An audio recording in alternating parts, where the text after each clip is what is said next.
It's 1912, and you're in a villa outside Rome, buying books from priests who need money quietly. The Jesuits are selling off part of their library. You're a dealer. You know old paper the way a jeweler knows stones.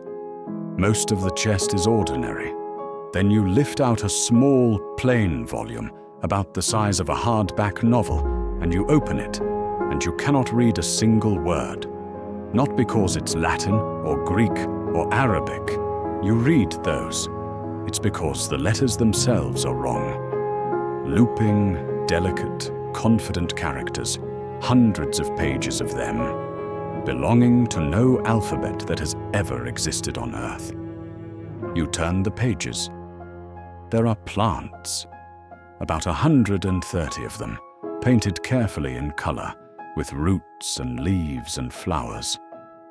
Not one of them matches any species known to botany. There are star charts and circles of symbols. And then there are the women, dozens of small naked figures standing in green pools connected by pipes and tubes, like an anatomy diagram for a body nobody has. Every page is covered in writing, around 170,000 characters in a script of maybe 25 letters. Your name is Wilfred Voynich, and you have just bought the most famous, unreadable book in the world. Here's what the next 100 years does to it.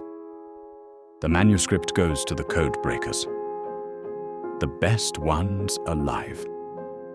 In the First World War, and again in the Second, teams who cracked military ciphers for a living take a run at it in their spare time. Nothing. Then William Friedman gets hold of it. Friedman isn't just a cryptologist. He's the man who broke purple, Japan's top diplomatic cipher, a feat considered one of the greatest in the history of codebreaking. He works on the Voynich Manuscript, on and off, for over 30 years. He fails. And near the end of his life, he publishes his conclusion hidden inside an anagram, so that if anyone ever solved it, the record would show he got there first. Decoded, it says the manuscript was an early attempt to build an artificial language. That's a guess. A brilliant man's guess, after 3 decades. Nobody has done better since. Not linguists, not the NSA, not modern computers, not AI. So the obvious answer is that there's nothing to read. It's a fake, beautiful nonsense, made to sell to a rich collector. And there was a rich collector.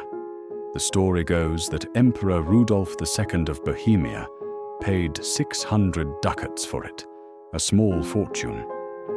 Except the hoax answer has a problem, and it's mathematical. Every human language obeys something called Zipf's law.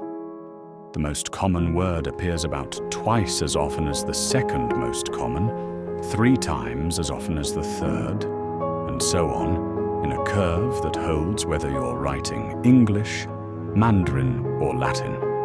Random gibberish does not do this. You cannot fake it by hand. The Voynich text obeys Zipf's law. Its word frequencies, its structure, its internal grammar. All of it behaves like a real language carrying real information.